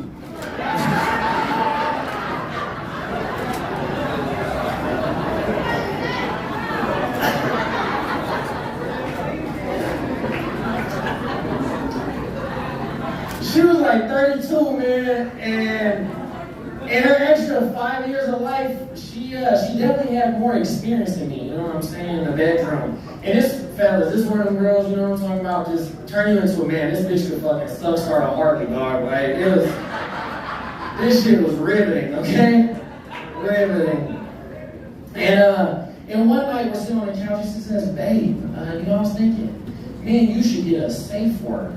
Safe word? For what? She was like, well, you know, just in case one of us wants to stop or is injured or is scared. I was like, oh shit. I was like, I got a better idea. How about we just say, I don't know, fucking stop. You know what I mean? That seemed a little more straightforward. And she was like, no, babe, we need a safe word. And our safe word is going to be otter. Now, a little Nat Geo for y'all, okay? A little Nat Geo for y'all.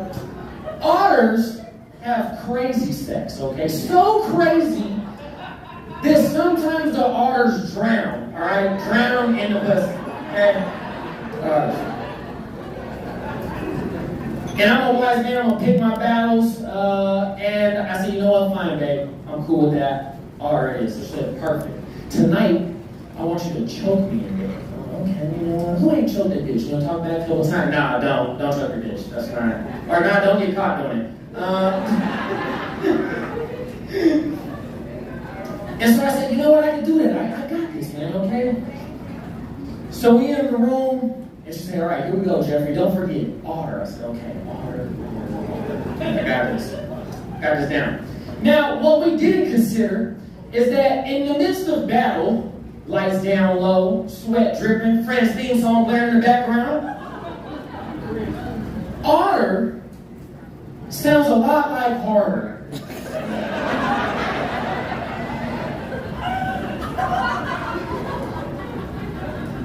So there I am, choking this elderly woman.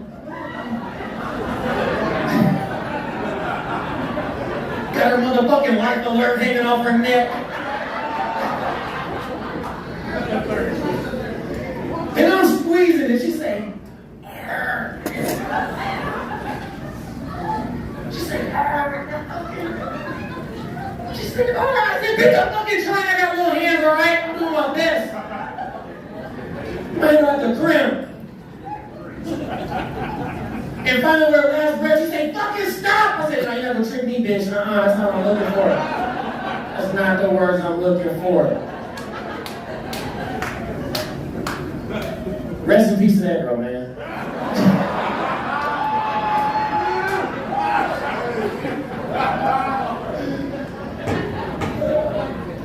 But look, man, they got to keep me off this stage. I appreciate y'all. Y'all been great tonight. I'm Jeff Vincent. Thank you.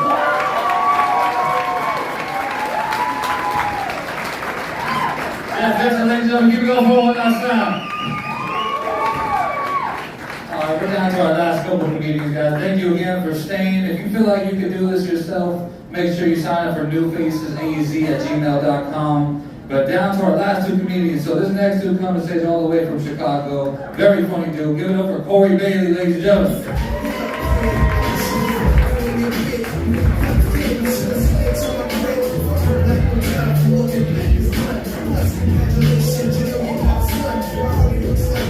Okay, we're gonna be quick. I ain't got that much time. How's everybody doing?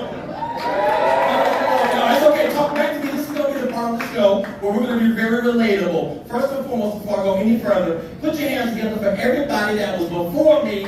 They came out here with money. No, I need gas. Okay. Number two, I need everybody to pull out their cell phone. iPhone, Android, I don't care. And you have permission from me to video and do what I'm doing tonight. Capture it, and then after you capture it, you're going to post it and put it on your social media because I'm trying to get discovered, okay? Now, like the man said, I'm from Chicago. Let's talk. How y'all doing? Yeah, you better get the good side. I want you to know this is my first time really being here, and I noticed one thing about you guys, or about Phoenix. Y'all got a lot of coolers. And I just want to go on record and let you know that I'm very cougarable.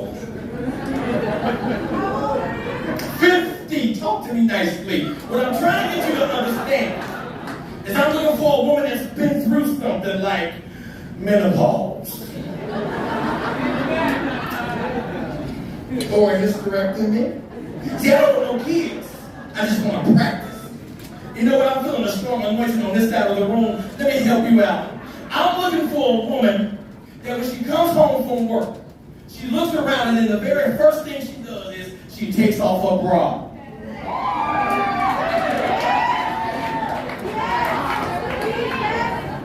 That's who I'm looking for. I'm looking for a woman with a handicap sticker. Y'all want to call in the front wherever we go. Your prescription on the 1st and the 15th, mine too, boo, mine too. I ain't got time to argue with these young girls no more. They want to go ahead and argue in the fight. No! This is what I want to do. I was like, baby, you gonna go out tonight? Sure. Then I get home, and then all of a sudden, I'm like, baby, do you really want to go out? She's like, you know what? No, let's just stay in. Baby, it's me and you! I want to take a nap, then go out. See, I know this side is real quiet. I know what you're saying, Corey. We're already over there. I I feel a whole lot of handicap stickers on this side of the road. Now let me tell you why I'm here in Phoenix, because I ain't got that much time. I'm here in Phoenix because on September the 20th, I got released from my job. Woo! I hated that damn job. I went to work every day hoping somebody died. I'm not gonna lie to you. I walked in the door like, they still here? So when I tell you that it was a blessing and a curse, I'm not gonna lie to you. Now you got that money coming in, you get real nervous and real worried. This is when I want to introduce you to this thing called prayer and God. Because now I'm trusting God like never before. And I'm getting a strong prayer right here, like I can sense. Let me see that phone. All right, good. I can sense the prayers that you guys have been praying. Matter of fact, this whole side of the room right here has this prayer. You may have said this once a time before. Lord, I promise you, I will never drink again. If you let me live past tonight. Now, I know I got some guys over there. This is going to be their prayer right here. This y'all prayer. I feel it. The Spirit's telling me. You ready? Go ahead, fresh air. Father God, I need this job really, really bad. If you can please let this pee come back clean. I promise you I'll never smoke it again. Now for all the men in the room tonight, this is going to be for you. Father God, Lord, let me talk to you for a minute. It's your boy. No, it's your boy. We go back. Let me see the phone. Okay, there you go. Lord, she really ain't mother material. Her eyelashes are out in here. If you can please not let that ever be pregnant. I'll love you forever. So now I got how many seconds does that say? Okay, hold on, get my phone back. Your haircut too good, I don't want that. So listen, that's my time. I gotta go, but I want to ask y'all two things. Number one, if the atheist is having sex and he hollers, oh God, is he lying? And last part. All these women out here getting BBLs, they get new breasts, they get new eyes, new hair, all this foolishness, and then you want to sit up here and talk about you real. Well, let me tell you something. We men need to fight back, and I'm going to start fighting back tonight. So for all you big booty breasted women, and it wasn't yours from the beginning, forget y'all.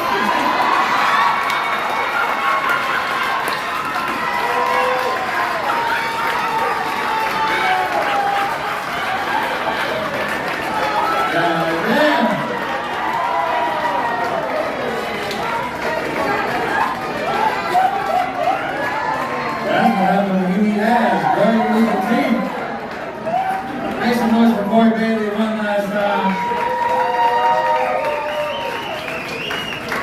This next comedian coming to the stage, very funny dude. Keep that energy rolling for Mark Goldman, ladies and gentlemen.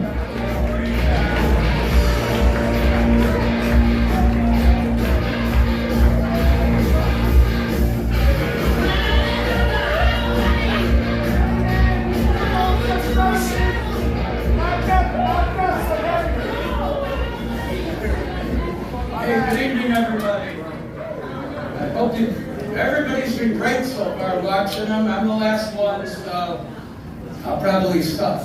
So, everything's true now.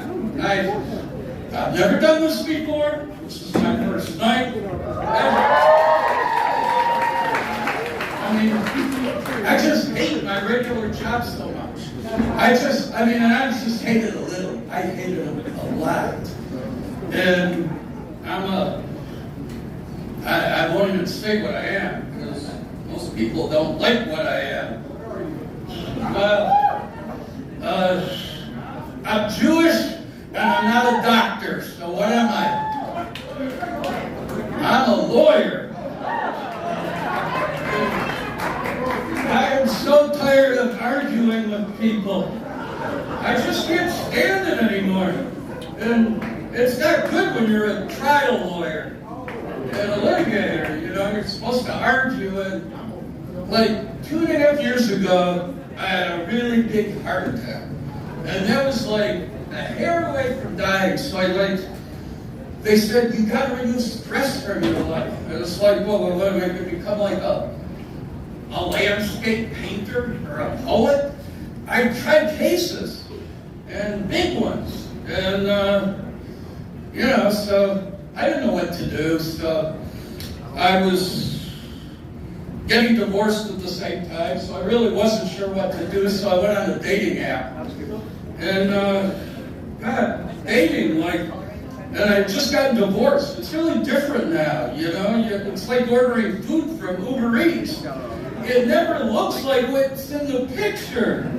And it's like, when it comes over, sometimes it's like it's been sitting there forever, and you don't want to eat it. Oh, and by the way, I listened to everybody say swearing a lot and all that, and I just got used to that because I tried cases, and the judges would get mad at me if I swear at but I do what I did when I was a little kid. I was in school, and I said, well, fuck yourself. And I said, oh, fuck you. When I'm in school, so they called my parents, they brought me home.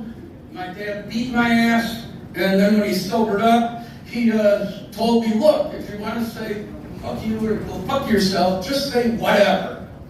So I, of course, right away responded to him and said whatever. And it was nice. I finally got to say that to him, and then he beat me some more, but it was cool because I enjoyed telling him that after all these years. And there we go. So, yeah, dating. So I got these dating apps, and I've been married for a long time, and I met a woman. She was really nice, but I wasn't really familiar with what goes on now. I fell asleep. She went through my phone, and then started contacting women I knew. And again, I'm not making this is my life. I know it sounds made up, but it's pretty awful.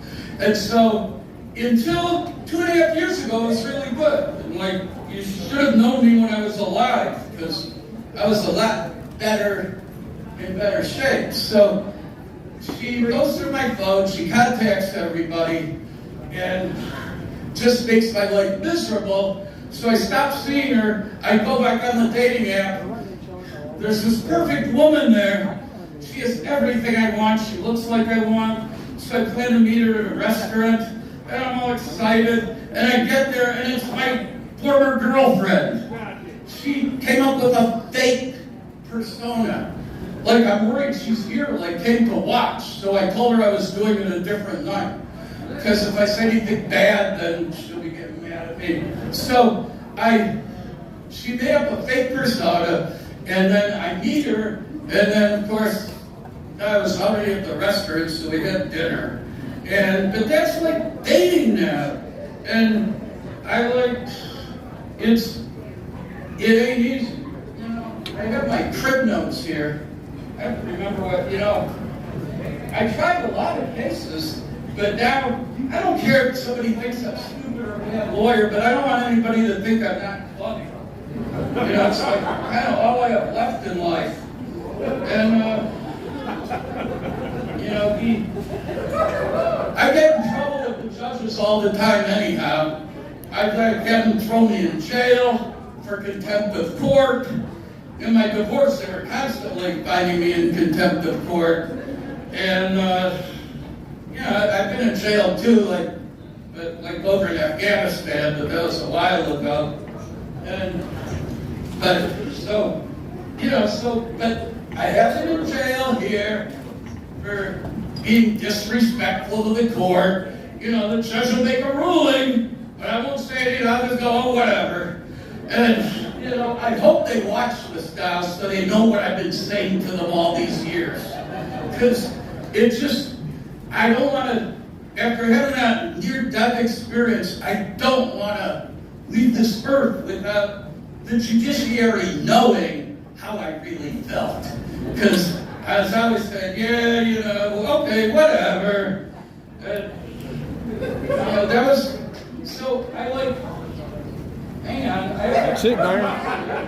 I was, oh, another thing I don't like, I guess this would be offended too. I don't like the words amazing, awesome, and perfect. In my law firm, I like 25 people working for me, half lawyers, half paralegals, legal assistants, and I outlawed the words perfect, awesome, and amazing. Because it's just like totally dumbed down the language. It's like everything's amazing. I have these like, when you're dating people today, they like text you, I hope you have an amazing day. What the heck? I haven't had an amazing day since I was in 8th grade. I mean, who has amazing days? Why don't they just say, I hope you had a day without big catastrophes? That would be a great day for me, and it's something I could realistically obtain.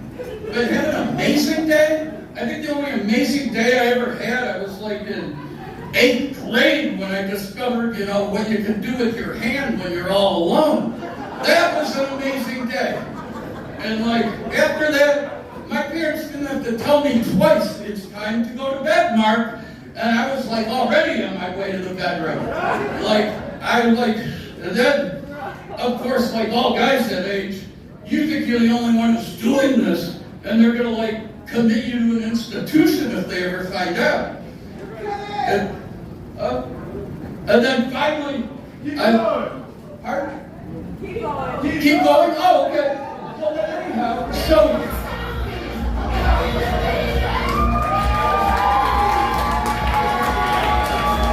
Give it going for Mark Goldman, ladies and gentlemen. That's the time.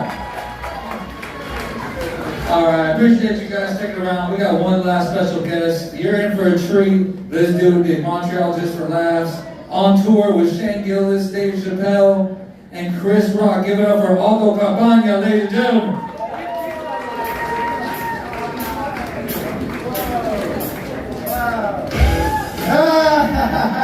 Come on, make some fucking energy. I'm the last one, bitch. Are you fucking kidding me, dude? Holy fuck, what happened? Was there a stripper? Dude. Yeah, fuck you guys. Get out of here. I saw you. I was watching you. I knew you wanted to leave. No, just leave. Just get out of here. Dude, what the fuck is going on? Oh my god. Okay, for starters, I got here late. Later than most people, but I walked in, I saw like a guy with a suit. I thought he was like a preacher. I was like, are we fucking preaching at the comedy show? But like 5 minutes later, I was like, This guy's fucking rules. Hell yeah, dude. I'll be religious. Fuck it. Hi, I'm your last comic. My name's Aldo. I'm 19, which already makes us weird, you know? Like, all the other comedians, they were talking about their jobs and their kids, and my mom's outside in the car, so we gotta hurry up, bro. She's pissed. I'm fucking 19. I'm already doing stand-up. It's like I didn't even try to have a good life.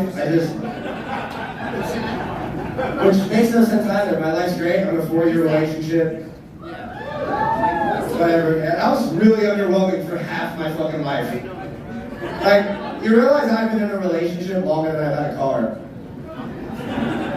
And statistically, I'll wreck both in 2 years. You know what I'm saying? What? Is that too real, dude? I don't know. I told that in Scottsdale. It didn't really work. The relationship lasts as long as they're fucking Botox. Dude, I'm trying so hard to stay focused, but I think some guys are getting kicked out of the bag for the first minute of my set. Yeah. I don't know. I had a hard time believing in relationships, dude. When I was 10 years old, I found out my dad cheated on my mom. But it sucks because I found out while I was playing games on her phone. Like, he just sent her this text confessing to everything he did. I was playing Where's My Water. Turned into fucking Where's My Father, dude. I was Candy Crush. He'd been sneaking around and seeing another man. He was gay the whole time. A fruit ninja. But I was a smart young man. I started saving my parents' marriage. I was texting my dad. I sent him a picture of my ass. I was like, don't you miss this? It kind of backfired though, because he was like, yeah, I do. I was like, damn, he is gay. That's my ass. The balls were in the frame and everything. Come on, man.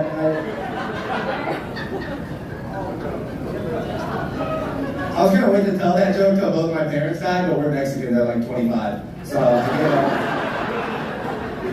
Okay, I was also gonna wait, because look, if I'm being totally honest, that joke's partially true, alright? What actually happened is my mother thought my dad was cheating, and it turns out he was innocent. And this part isn't very funny, but I just called my dad a fruit ninja. You gotta meet me in the middle talk. I can't, bro. I was leaving the house. He was like, I love you, son. And I was like, thanks, Dad. I'm gonna go tell strangers you cheat and bang dudes, by the way. So did I. My dad isn't gay. The only guy trying to fuck my dad is Joe Arpaio. Yeah, dude. I lost some of you guys for the rest of the night. I couldn't straight up. I'm gonna have to just keep looking to the minority corner over here, because over there it's getting fucked up for me. My parents are citizens now, but I think it's pretty funny anyways. Like, what were you gonna call immigration? Like, I know the whereabouts of some illegal immigrants. It's like, let me guess, they're in West Phoenix. Thanks for the tip, retard. We knew that. And here's, a lot of people think that I shouldn't be a citizen because of the way my parents acquired it for me is unfair. This bitch raised her hand, shut up. Me, get the fuck out. No. They think it's unfair, but you know what else is unfair? I've been to Mexico 2 times. I'm scared of Mexico too, bitch. I'm not going over there. I used to see in cartel videos like, no, Grandma, I'm not visiting, bro. I don't even fit in Mexico. Look at me, dude. I'm fucking Shaquille O'Neal over there. I'm Shaquille. First time I went to Mexico, I was like, who are these nugget people? Because I don't look like any of them. Here's what I don't get. I never understood why anyone would even want to report my dad. Like, he's a really good guy, like, he's just here to pay taxes and fix your AC for food price. Bro, my dad is the best AC technician, but I feel like his English really holds him back, He'll deconstruct your AC for a fucking hour, and all he has is like, he's broken. Dude, I would work with my dad all the time. All he did was argue with Indians the whole time. Because, okay, I don't know if you guys know, but in Indian culture, you haggle, right? You're always trying to get the best price possible. My dad's prices are very low. He can't go down. So it's just 2 guys who barely speak English negotiating 3 words at a time. Like, okay, basically my dad would be like, 400. And then the Indian guy would be like, 150. That's so racist, by the way. That's so fucked up. That's such a racist. Shout out to my homie Pranav. He lives in Bangladesh. We play Minecraft. But seriously, 150. And then my dad would be like, no. And I'd be like, okay. 150, 4 watermelons. My dad's like, no. Okay. 150, 4 watermelons, and my daughter. I'm just standing there like, yo, Dad, we should hear this guy out. He might have a deal for us. Fuck, I don't know. Can we look at a picture at least? Like, that looks like 6 watermelons for the price of 4. Do you get it, sir? That means your titties were fat as fuck. You know what I'm saying? Those titties were bouncing like an Indian guy who just shorted my dad. That was actually racist. That part was actually racist.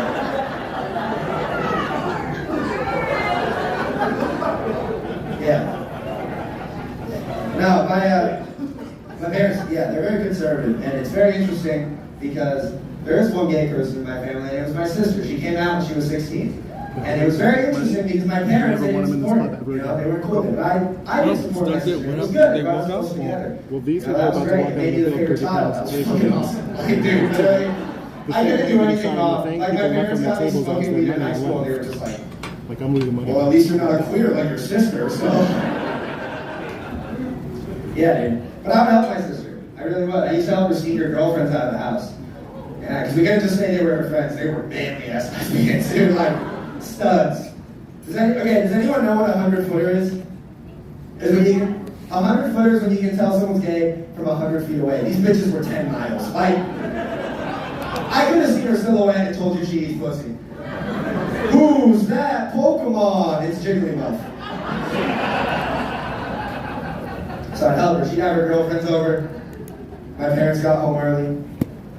I'd sneak Danny DeVito into my closet.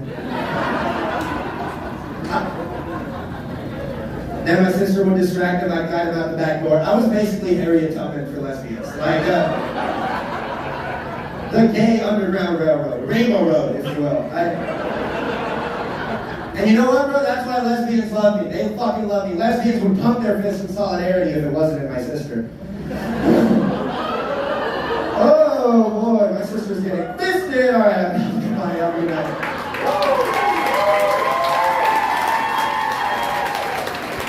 Campania, ladies and gentlemen, we're going for our last time. Here's our last meeting tonight, guys. Thank you for coming out, supporting live comedy. If you feel like you can do it yourself, do facesac@gmail.com, shoot them an email. Other than that, thank you for coming out and have a good night. Get home safe.